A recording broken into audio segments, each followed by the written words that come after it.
우리 성도님들 한 주간 동안 건강하게 잘 지내셨어요?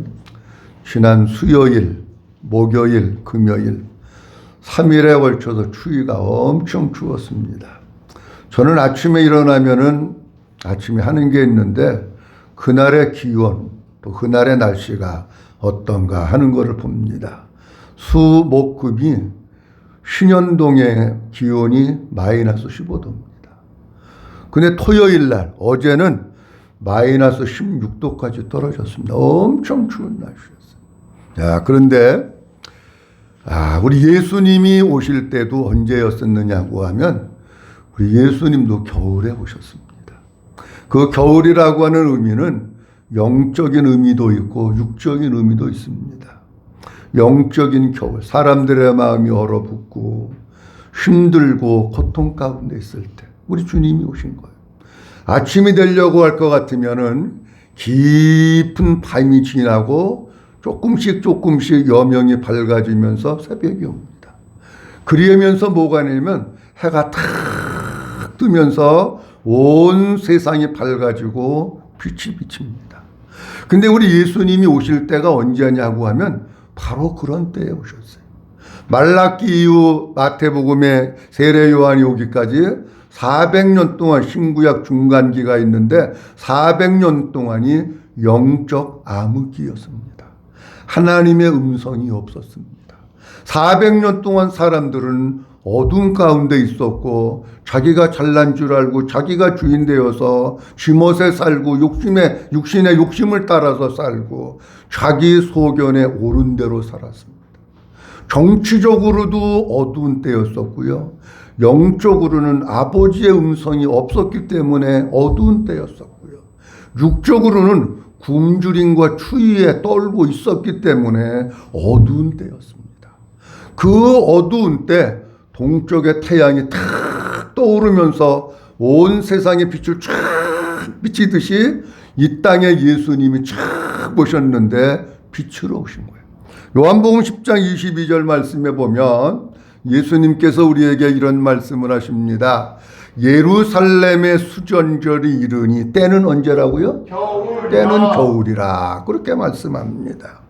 예수님이 계실 당시는 예수님께서 수전절을 지키셨습니다. 우리가 성경에 볼 것 같으면 절기가 많이 있는데 무슨 맥추절이나 부활절이나 추수감사절은 절기가 정확하게 기록이 되어 있으면서 그 절기를 우리 보고 지키라고 주님이 말씀하셔요. 근데 여러분 성경 찾아보면 성탄절 지켜라 그런 거 보셨습니까? 그런 거 없잖아요. 그러니까 요즘에 어떤 사람들은 뭐라고 얘기하느냐고 하면 그 성탄절 지키면 안 된다. 왜 그러느냐고 할 것 같으면 성탄절은 태양신의 생일이기 때문에 성탄절 지키는 것은 그 이방신을 섬기는 거다. 그러면서 성탄절 지키면 안 된다고 주장하는 사람들도 있습니다. 제가 이렇게 묻습니다. 그런 사람들에게 여러분 태양은 누가 만드셨지요? 하나님이 만드셨어요. 그 태양이 생일이 있습니까 여러분? 없습니다. 나는 여지껏 살면서 달이 생일이 있고 태양이 생일이 있고 북두칠성이 생일이 있고 그런 얘기 들어보지 못했습니다. 뻥입니다. 여러분. 사람들의 성탄절을 지키지 못하게 하기 위하여 그런 이론들을 갖다가 붙여다 대가지고 성탄절 지키면 안 된다고 속아 넘어가지 마십시오. 여러분 수전절이라고 하는 의미는 어떤 의미를 가지고 있느냐면 헌당의 절기, 봉헌의 절기 이런 의미가 있습니다. 이건 무슨 뜻이냐고 하면 이 말을 딱 뭔가가 하나님의 성전을 빼앗겼다가 그 성전을 다시 찾아가지고 정결하게 해서 하나님께 드린 절기가 수전절이로구나. 이걸 우리가 알 수 있는 겁니다. 이스라엘 사람들은 지금도 수전절을 지킵니다. 여러분들도 집에 가셔서 하누카 절기라고 쳐보면은 하누카 절기에 대해서 나오는데 하누카 절기가 그게 수전절입니다. 이때를 성경 말씀은 언제라고 말씀하고 있느냐면 겨울이라고 말씀하시고 있는데 이 날이 바로 12월 25일입니다. 수전절 지키는 바로 그날이 12월 25일입니다. 이 수전절 한우카는 언제 만들어졌느냐고 하면 영적 암흑기, 구약성경 말라기서부터 신약성경에 이르기까지 영적 암흑기가 있었는데 영적 암흑기가 만들어졌을 때에 그때 절기가 생긴 거예요. BC 146년에 안디오쿠스 에피파네스가 이스라엘을 점령을 합니다. 이스라엘을 점령하는 이유는 여러 가지가 있지만 그 중에 가장 중요한 게 뭐냐고 하면 성전, 예루살렘 성전을 자기네가 점령하고 예배를 드리지 못하게 하고 종교적인 핍박을 가하고 신앙을 갖다가 말살하도록, 그래서 이스라엘 사람들이 하나님을 섬기지 못하도록 하기 위해서 에피파네스가 침공을 해가지고 그 일을 합니다. 그러니까 유대인들이 가만 보니까 에피파네스가 우리나라를 침공하는 이유는 딱 하나야. 예루살렘 성전을 봉쇄하고 예배를 드리지 못하게 하고 우리의 신앙을 말살하고 하나님을 섬기지 못하게 하려고 하는 게 이스라엘 사람들이 아는 거예요. 그래서 이스라엘 사람들이 거기에 순순히 순응한 게 아니라 일어나서 봉기를 합니다. 그 마카비라고 하는 사람이 반란을 일으키고 여러 이스라엘 사람들이 동참을 해가지고 그 성전을 다시금 찾은 거예요. 뺏겼던 것을. 그게 찾아가지고 이스라엘 사람들은 성전 안에 메노라라고 하는 등불을 낍니다. 불을 낀 거예요. 한번 보여주실래요? 메노라는 여러분 두 가지가 있는데 메노라는 쉽게 얘기하면 금등대입니다. 금등대는 두 가지입니다. 하나는 촛불을 켜는 등대가 있습니다. 그 다음에 또 하나는 뭐냐고 하면 기름을 넣어가지고 불을 밝히는 메노라가 있습니다. 요게 이제 메노라인데, 요 메노라가 여보면 전부 몇 개냐고 하면은요, 전부 8개가 돼야 수전절에 쓰는 메노라입니다. 그게 왜 8개가 돼야 되는지 조금 이따 설명드리는데, 여기다가 기름을 넣어가지고 그리고 메노라 불을 붙이는 거예요. 그래서 성전에서는 24시간 메노라 불이 계속해서 타올라야 되는 거예요. 그런데 그 성전을 다시금 회복해서 찾아서 성전에 들어가 보니까 메노라에 쓸 기름 올리브유가, 여기 성전에서 쓰는 기름은 1등급 올리브유를 씁니다. 올리브유가 딱 하루치밖에 없는 거예요. 딱 하루치. 그래가지고 대제사장이 이 올리브유 딱 하루치밖에 없는 이 기름통을 갖다가 봉인을 합니다. 봉인을 하고 제사장들이 전국을 다니면서 기름을 구하려고 전국을 다니는 거예요. 근데 이제 기적이 나타나는 엄청난 일이 벌어졌는데 하루치 밖에는 쓸 수 없는데 이 메노라의 불이 며칠 동안 타올랐느냐고 하면 8일 동안 계속해서 불이 타오른 거예요. 그러니까 이 기간 동안에 전국의 제사장들이 다니면서 기름을 부여와가지고 보충을 했어. 그래서 야, 이거는 하나님이 8일 동안 타게 하신 거야. 사람이 한 게 아니야. 그래 이거를 기념해가지고 저들은 수전절을 지킵니다. 여러분, 우리나라는 성탄절 하면은 미리 점등식을 하잖아요. 여기 단대 오거리도 딱 점등식 해가지고 이쁘게 해놓고 뭐 서울시청학광장 지자체들마다 해놓는데 이스라엘 백성들은 12월 25일이 되기 전부터 메노라 점등식을 합니다. 거리에 우리나라 성탄절 추리해가지고 점등식 하듯이 거리에 그래가지고 등불을 쫙 지금도 그렇게 밝힙니다. 그리고 12월 25일부터는 어떻게 되느냐면 이 메노라 불 촛대가 8개인데 하루에 1개씩 불을 붙이는 거예요. 하루에 1개씩. 그래서 맨 8일이 되었을 때 8개의 불을 다 붙이는 겁니다. 근데 성경에서 8이라고 하는 의미는 어떤 의미를 가지고 있느냐고 하면 한번 따라합니다. 부활이라고 하는 의미가 성경에서 얘기하는 8이라고 하는 숫자의 의미예요. 하나님이 하셨다. 그래가지고 이스라엘 사람들은 지금도 여러분 그 한우카 절기에 쳐보면은 나옵니다만은 점등식을 하고 그 여러분들 그 단톡방에 올려드렸는데 마지막 사진이 뭐냐고 할 것 같으면 거리에 불을 켜놓는 그게 마지막 사진이에요. 집에 가서 한번 보시고요. 보신 분 있나 몰라도 보시면 되고요. 그래가지고 거리에도 딱 불을 붙이고 그리고 개인들은 25일서부터 하나씩 불을 붙여가지고 빛의 축제를 합니다. 하나님께서 성전을 갖다가 빼앗겼는데 다시 찾게 하셨고, 그리고 거기에 다시금 불을 붙이게 해주신 게 너무나 감사해서 수전절 한우카를 지키는 거예요. 보세요. 이스라엘 사람들은 복음을 모르기 때문에 한우카 수전절을 지키면서 불의 축제를 합니다. 그런데 12월 25일이 그냥 생긴 게 아닙니다, 여러분. 그래서 12월이 성경은 한우카 할 때 수전절이 겨울이라고 말씀하시고 그날이 12월 25일이에요. 그러니까 그들은 복음을 몰라서 그러지만은 우리 이 말씀 속에는요, 하나님의 섭리와 계획이 있는 거예요. 하나님의 섭리와 계획이.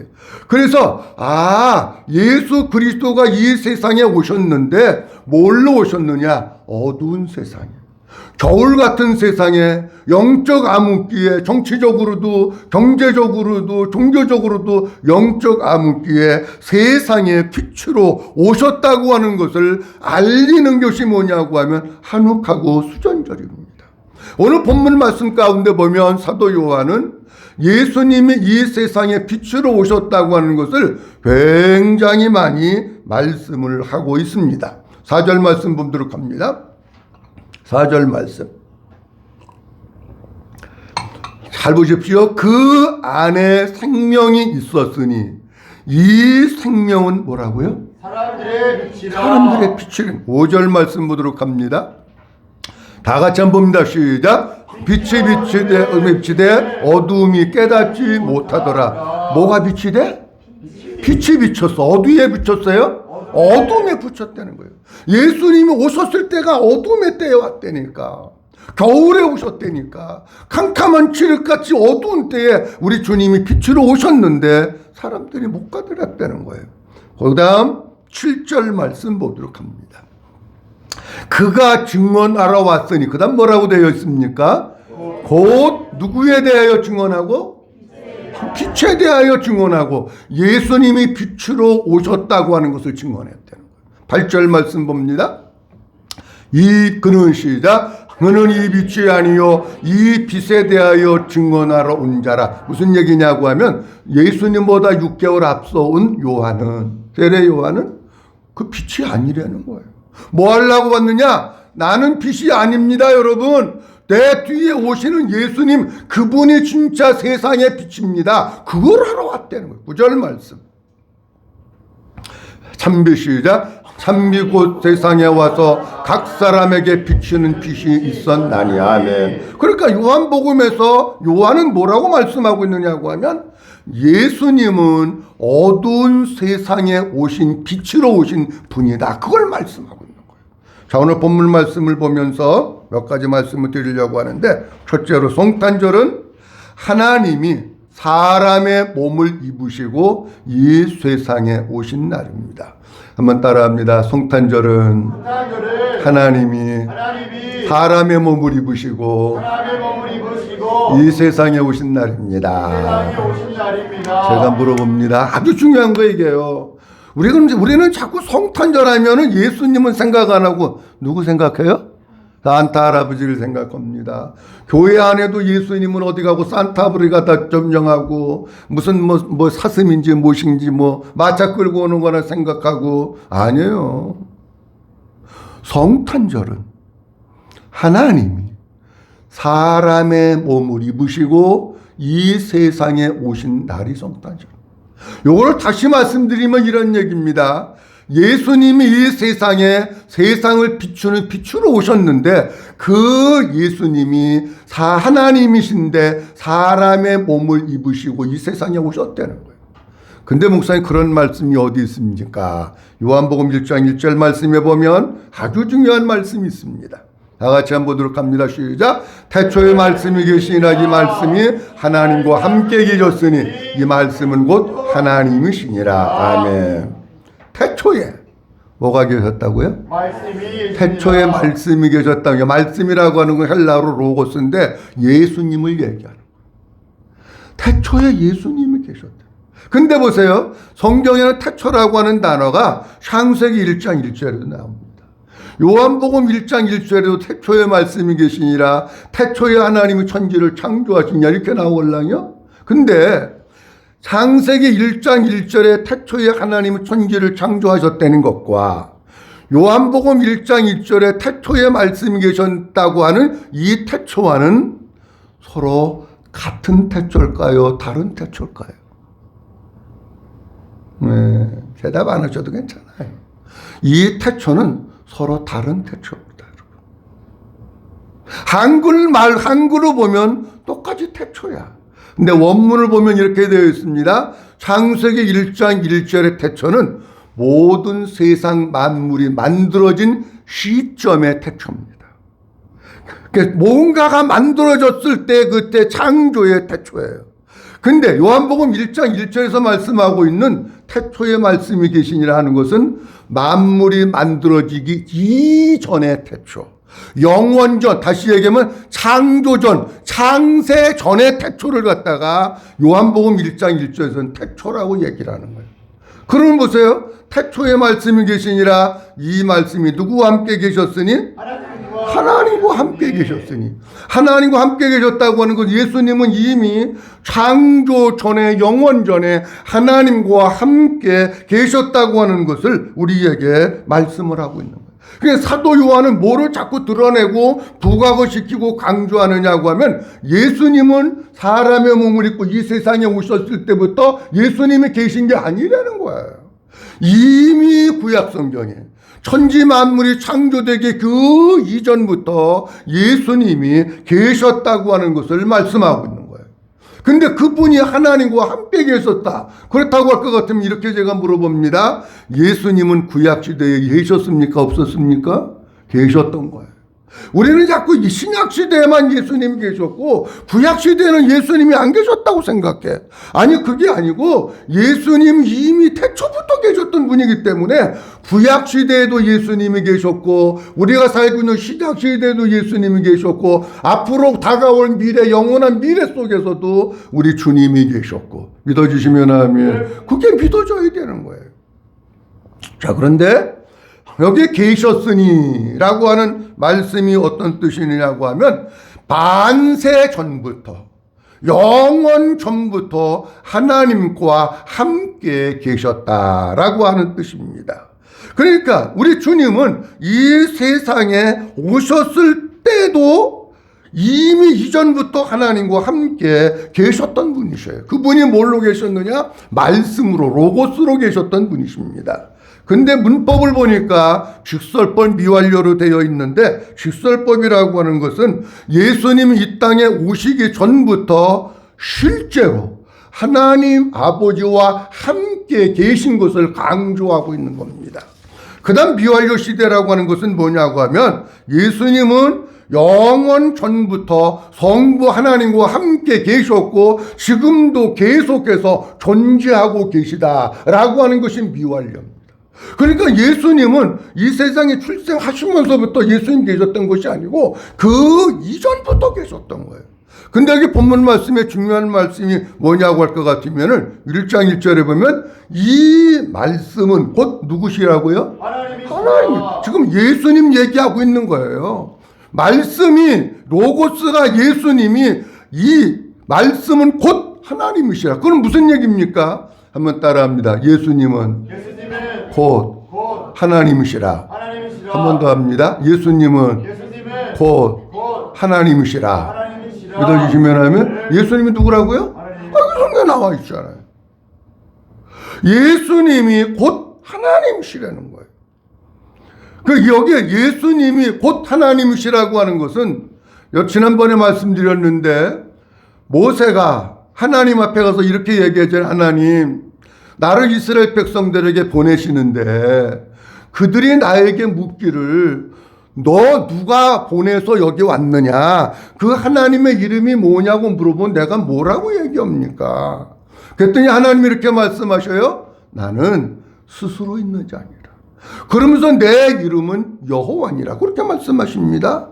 스스로 있다고 하는 게 뭐냐면 나는 있다, 그런 뜻이에요. 근데 이 말씀이 어떤 뜻을 가지고 있느냐고 하면 바로 그 뜻하고 똑같은 거예요. 예수님이 계신데 뭘로 계시느냐? 하나님으로 스스로 계신 거예요. 자, 그렇다고 할 것 같으면은 예수님은 하나님이신데 이 세상 가운데 오신 거예요. 뭐를 입고 오셨느냐? 육신의 몸을 입고 오신 거예요.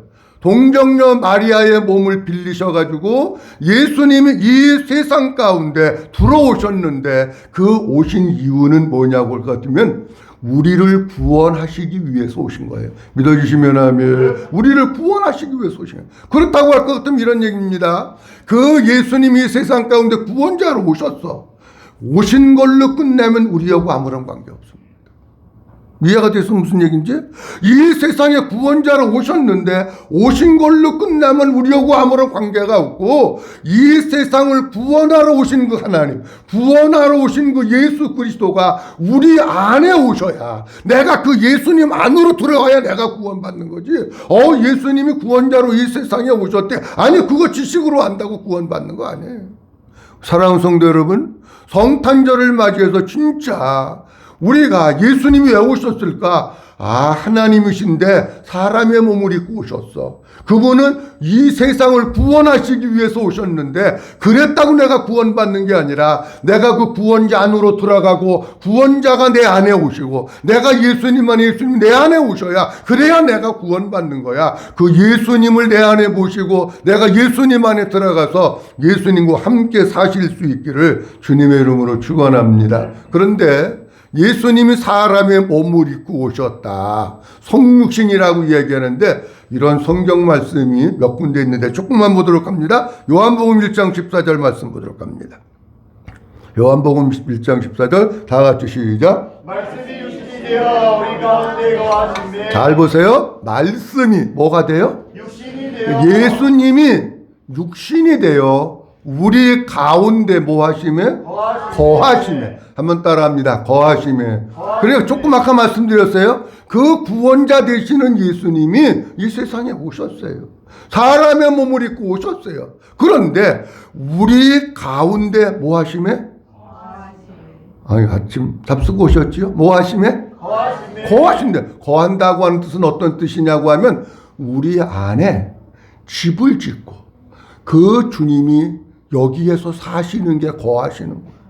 여러분, 여러분들 마음 가운데 예수님이 집을 지으시고 다시 얘기하면 성전을 지으시고 성전 삼으시고 우리 가운데 살지 않으면 그 사람은 구원받을 수 없습니다. 바라기는 우리 성도님들, 여러분들 육체가 예수님이 거하는 집이 되고 예수님이 거하는 성전이 되어서 예수님과 함께 사는 성도들이 될 수 있기를 주님의 이름으로 축원합니다. 요한복음 14장 8절과 9절 말씀에 보면 예수님이 이제 제자들의 곁을 떠날 때가 가까이 왔습니다. 그때 예수님의 제자 가운데 빌립이라고 하는 제자가 이렇게 얘기합니다. 주님, 그 아버지 하나님을 좀 우리에게 보여주세요. 그 아버지 하나님을 우리가 좀 보면 좋겠습니다. 좋겠습니다. 그렇게 얘기를 합니다. 그랬더니 예수님이 이렇게 말씀을 하십니다. 9절 말씀 다 같이 한번 보도록 합니다. 시작. 예수께서 이르시되 빌립아, 내가 이렇게 오래 너희와 함께 있으되 내가 나를 알지 못하느냐? 나를 본 자는 아버지를 보았거늘 어찌하여 아버지를 보이라 하느냐? 아멘. 한번 따라합니다. 예수님은 하나님이십니다. 여기 말씀하고 있어요. 빌립이 아버지 보여주세요. 하나님 보여주세요. 그랬더니 나를 본 자는 누구를 보았거늘? 아버지를 보았거늘. 그러면 잘 보세요. 예수님이 누구라는 얘기예요? 하나님이라는. 여러분 성경이 가만히 보면은요 이해가 되는 거예요. 예수님이 하나님이로구나. 그러니까 예수님이 이렇게 말씀하셔요.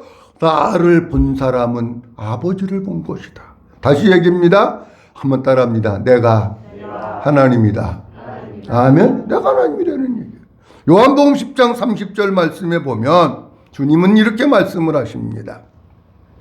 다 같이 한번 봅니다. 시작. 나와 아버지는 하나이니라 하신대. 아멘. 나와 아버지는 둘이라고요? 아니에요. 하나예요. 무슨 얘기냐면 하나님이 나고 내가 하나님이라는. 한번 따라합니다. 하나님이 예수님이고 예수님이 하나님이십니다. 믿어주시면 아멘. 이게 믿어져야 돼요. 여러분, 기독교의 복음의 진리는 신비이기 때문에 사람의 이성으로 판단해서 지식으로 일반 상식으로 믿으려고 그러면 안 됩니다. 아니, 예수님은 예수님이고 하나님은 하나님이지 뭘 또 하나라고 그래, 뻥이네. 아니, 그게 아니고 말씀하시잖아요. 나와 아버지는 몇이라고요? 하나라고. 하나. 예수님이 하나고 하나님이고 하나님이 예수님이고. 믿어주시면 아멘. 이게 믿어져야 돼요.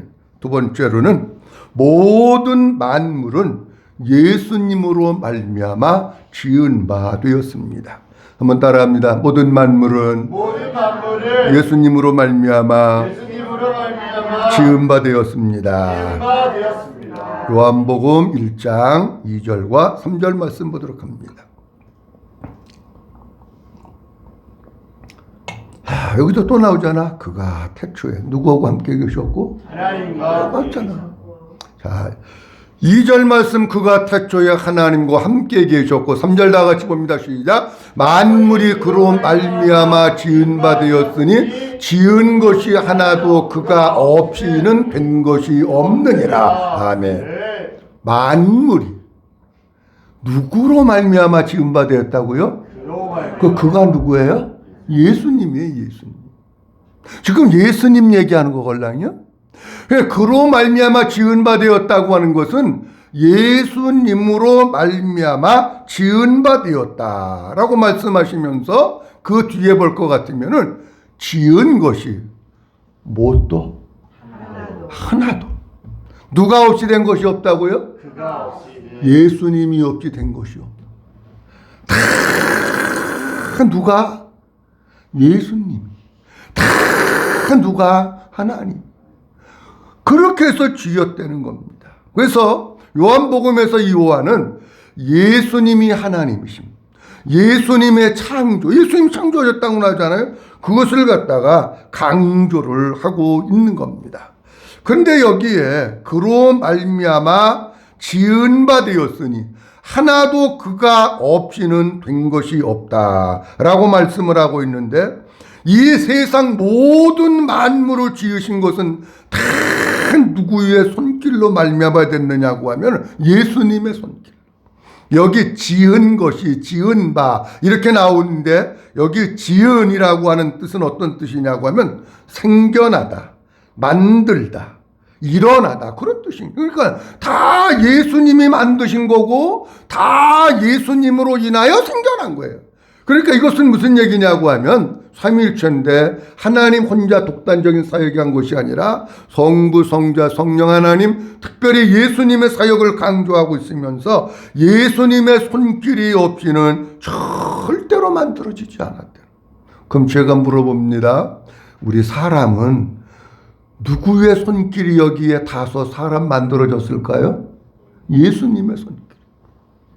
나를 하나님이 예수님의 손길로 만들어 주신 거예요. 근데 여기 그로 말미암아 그라고 하는 것이 문법이 소유격인데 그는 그 자신 바로 그런 뜻입니다. 그럼 이건 무슨 뜻이냐고 하면 이런 뜻입니다. 이 세상의 모든 것들은 다 예수 그리스도 안에 있다는 거예요. 다시 얘기합니다. 이 세상의 모든 것들은 다 누구의 소유냐고 할 것 같으면 예수님의 소유라고 하는 것을 강조하고 있는 겁니다. 그러면 잘 보세요. 이 세상의 모든 것이 다 예수님의 소유면 나는 누구 소유입니까? 예수님의 소유. 한번 따라합니다. 나는 예수님의 소유입니다. 예수님의 소유입니다. 그러니까 우리 손녀딸 이름이 소유잖아. 돌이라고 그래가지고 예배 드려달라고 그래가지고 무슨 설교를 해나. 그러다가 제가 소유에 대한 것을 설명해요. 우리가 사람이 살면서 정말 중요한 게 하나님의 소유가 되어야 된다. 근데 진짜 우리가 하나님의 소유가 되려면 어떻게 되느냐고 하면 내가 그 하나님을 소유하고 있어야 된다. 내가 하나님을 소유하고 있지 않고 내가 말로는 예수님이 나의 소유라고 하는데 내가 예수님을 소유하고 있지 않으면 우리는 절대로 주님의 소유가 될 수 없습니다. 한번 더 합니다. 나는 예수님의 소유입니다. 예수님의 소유입니다. 나는 만일 예수님을 소유하고 있습니다. 예수님을 소유하고 있습니다. 비슷한데 다른 거예요. 내가 예수님을 소유하고 있어요. 내 안에 예수님이 집을 짓고 계셔서 내가 예수님을 소유하고 있을 때 우리가 주님의 소유가 되는 거예요.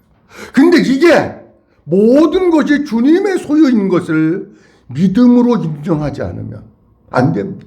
여러분, 이 세상의 모든 것들은 내 거 없습니다. 하나님의 것입니다.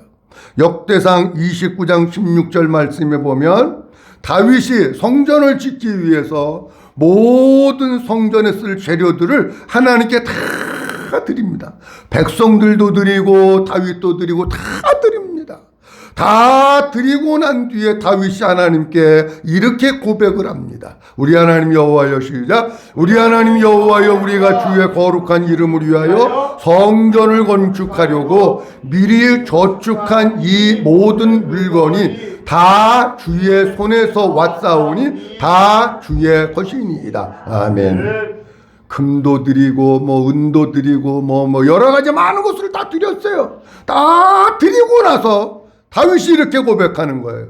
주의 거룩한 이름을 위하여 성전을 건축하려고 미리 저축해서 그러니까 솔로몬을 조금만 보태면 되는 거예요. 아버지가 다 준비했으니까. 그런데 이렇게 얘기한 이 모든 물건이 다 누구의 손에서 왔다고요? 주의 손에서. 다 누구의 것이라고요? 주의 것. 다 주님의 것이라고 인정하기가 조금 힘든가 봐. 한번 따라합니다. 다 주님의 것입니다. 주님의 것입니다. 다 주님의 것입니다. 여러분들도 주님의 것이고, 여러분들 자녀들도 주님의 것이고, 여러분들 가지고 있는 물질도 주님의 것이고, 다 주님의 것입니다. 그래, 잘 보세요. 이건 내 거야 라고 하는 순간부터 하나님 앞에 인색해집니다. 나를 위해서는 돈을 펑펑 물쓰듯이 쓰는데 하나님을 위해서 뭐 좀 드리라고 그러면 돈 100원짜리 1000원짜리 하나 가지고 바달바달 떠는 게 왜 그러느냐? 내 거라고 생각하기 때문에 그런 거야. 다 주님의 것이라고 생각하면 1000원까지 가지고 떨 이유가 없어. 10,000원짜리 갖고 떨 이유가 없는 거야. 근데 내 건데 하나님이 달라 그러니까 이거 50,000원짜리 하나 가지면 그냥 온몸이 부들부들 떠는 게 왜 그러냐? 내 거라고 생각하면 인색해지는 겁니다. 우리는 하나님 앞에서 어떻게 사셔야 되느냐고 할 것 같으면 다 하나님의 거로구나.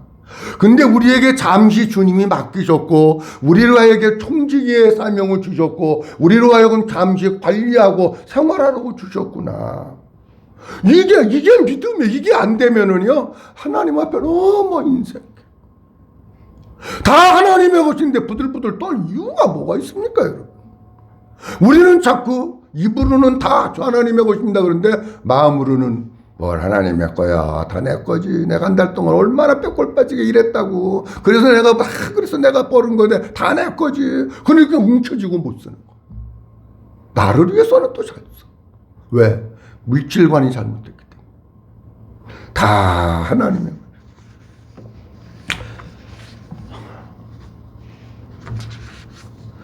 모든 만물은 다 우리 주님으로부터 창조되었고 우리도 주님으로 말미암아 창조되었고 우리 속에 그래서 주님의 형상이 있는 것이고 아버지의 형상입니다. 사랑하는 성도 여러분, 진짜 내가 주님으로 말미암아 창조되었다면 주님의 형상, 주님의 마음을 가지고 살아가는 성도지 될 수 있기를 주의 이름으로 축원합니다. 세 번째, 예수님은 생명의 빛으로 이 세상에 오셨습니다. 한번 따라합니다. 예수님은 생명의 빛으로 이 세상에 오셨습니다. 요한복음 1장 4절 말씀입니다. 요한복음 1장 4절 다 같이 봅니다. 시작. 그 안에 생명이 있었으니 생명은 사람들의 빛이라. 아멘. 예수님은 뭘로 오셨느냐? 빛인데 무슨 빛이냐? 생명의 빛으로 이 세상에 오셨다는 거예요. 그 안에 생명이 있었으니 예수님 안에 생명이 계시고 생명의 빛으로 이 세상에 오셔서 많은 사람들에게 예수님은 생명의 빛을 비춰주는 거예요. 그런데 사람들이 예수님이 어떤 분인지 알지 못하니까 사망의 그늘에 앉아있고 죄악의 어두움의 그늘 가운데 앉아있는 거예요. 그래서 마태복음 4장 16절에서는 이렇게 우리에게 말씀하고 있습니다. 흑암에 앉은 시작. 흑암에 앉은 백성이 큰 빛을 보았고 사망의 땅과 그늘에 앉은 자들에게 빛이 빛이었도다 하였느니라. 아멘. 흑암에 앉은 백성들이 너무 많은 거예요. 사망의 땅과 그늘에 앉아있는 사람들이 너무 많은 거예요. 거기에 앉아있으면 생명 없이 살다가 그냥 어둠 가운데서 죽는 거예요. 우리 예수님은 생명의 빛으로 이 세상에 오셨는데 왜 그 생명의 빛이 사람들 마음 가운데 비추지 못하고 있을까? 아담과 하와의 범죄로 말미암아 원죄와 자범죄로 말미암아 하나님과의 관계가 끊어지고 우리가 어둠의 나라 가운데 떨어져 버린 거예요. 그러면 우리 주님 앞에 나오려고 하는데 그 죄가 자꾸 우리 앞을 가로막는 거예요. 자, 그렇다고 할 것 같으면 우리가 사는 길은 뭐냐고 할 것 같으면 생명의 빛 대신 예수님 앞에 나와야 되는 거예요. 여러분 무슨 낮에 태양빛이 쫙 내리쬐었어요. 굴 속에 들어가서 있으면 빛 봐요, 못 봐요? 못 봐요. 하마스가 땅굴을 갖다가 그냥 뭐 거미줄처럼 파가지고 그 지도자가 그 땅굴 속에 지금 갇혀 있다고 그러는데 뭐 진짜인지 아닌지는 모르지만 북한에도 걔네들 땅굴 파는 거겠다 전수를 해줬다고 그러더라고. 여러분 아무리 태양이 빛이 강하게 내리쬐고 그래도 땅굴 속에 있으면 못 보는 거예요. 어두운 지하 가운데 있으면 못 보는 거예요. 거기에서 나와서 빛을 향해서 세상으로 나와야 보는 거지. 사망의 그늘, 어두움의 그늘, 흑암의 그늘에 있는 백성들이 사는 비결은 딴 거 아닙니다. 빛 대신 예수님 앞에 나와야 그 빛이 마음 가운데 비춰지고 그 빛이 비춰짐으로 말미암아 마음이 열려지고 마음이 부드러워지고 우리 주님이 깨닫게 하셔서 그 안에 생명이 들어가는 것이지. 예수님 앞에 나오려고 맨날 어두운 소굴 가운데 저 뒷골목 가운데 그런 데 있어가지고 어떻게 그 속에 빛이 들어가냐고요. 흑암에 앉아있지 말고 사망과 어두운 그늘 가운데 있지 말고 아버지 앞에 찾아 나와서 우리 주님이 주시는 빛을 받고 우리 주님이 우리에게 주시는 생명의 빛을 받아서 이 속에 아버지의 생명으로 거듭나는 우리 모두가 될 수 있기를 주님의 이름으로 축원합니다. 그런데 왜 사람들이 예수님 앞에 안 나오느냐? 5절 말씀에 보면 이렇게 말씀하고 있어요. 5절 말씀에 보니까 이렇게 말씀합니다. 어둠이 빛이 돼, 빛이 어둠이 빛이 돼, 어둠이 뭐 했다고요? 깨닫지 못하더라. 사람들이 못 깨달아. 빛이 왔는데도 어둠 가운데 있으니까 예수님이 빛이야. 예수님 만나야 살아. 예수님 만나야 생명이 있어. 그러고 나와야 되는데 예수님이 누군지도 모르고 있는 거예요. 우리가 사는 길은 어떻게 사느냐? 빛 대신 예수님 앞에 나와서 그 예수님을 영접해야 되는 거예요. 9절 말씀 봅니다. 참빛꽃 세상에 와서 각 사람에게 비치는 빛이 있었는데 10절 말씀 그가 세상에 계셨으며 세상은 그로 말미암아 지은 바 되었는데 세상이 그를 알았다고요? 몰랐다고요? 모르니까. 11절 말씀 자기 땅에 오매 자기 백성이 뭐하지 아니하였으나 모르니까 영접을 안 하는 거. 예수님이 생명이고 예수님이 천국이고 예수님이 빛이고 예수님이 그거 위해서 나를 구원하시기 위해서 오셨구나. 그걸 알면 오지 모르니까 안 오는 거예요. 근데 그들이 사는 길은 폐일어나고 빛 대신 주님 앞에 찾아 나와서 그분을 영접해요. 12절 말씀 봅니다. 다 같이 읽습니다. 시작. 영접하는 자고 그 이름을 믿는 자들에게는 하나님의 자녀가 되는 권세를 주셨으니. 아멘. 주님을 내 마음속에 모셔드려. 우리 주님이 사람의 몸을 입으시고 이 세상에 구원자로 오셨어요. 구원자로 오셨다고 되는 게 아니라 그분이 내 안에 들어오셔야 돼요.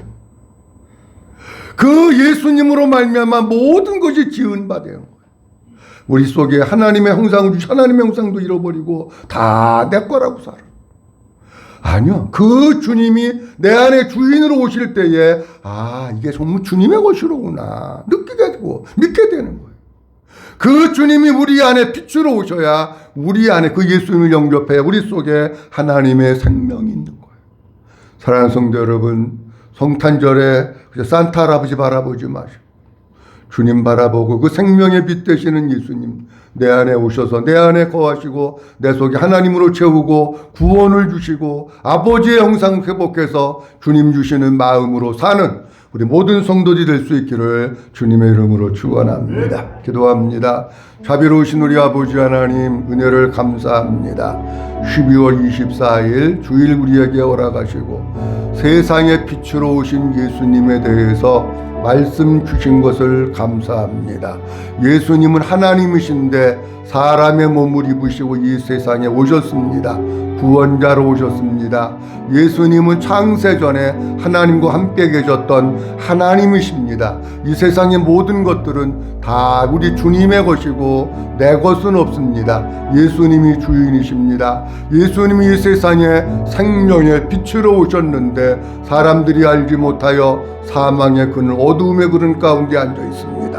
하나님, 우리가 사는 길은 그 생명의 빛 되신 예수님, 주인 되시는 예수님, 구원자 되시는 예수님을 마음속에 모셔드리고 우리가 예수님의 거처가 되고 성전이 되어서 예수님이 내 안에 계심으로 내가 주님과 함께 사는 것입니다. 아직도 문 밖에 예수님을 세워두었다면 우리 모든 성도들 마음의 문을 활짝 열고 예수님을 모셔드리고 그 주님이 주시는 생명으로 살게 하시고 그 주님이 주인 되는 삶을 살게 하시고 구원받은 자로 살게 하시고 주님의 형상을 회복해서 주님이 주시는 마음으로 살아가는 우리 모든 성도들 되도록 축복해 주시옵소서. 감사하고 주 예수 그리스도의 이름으로 기도하옵나이다. 아멘.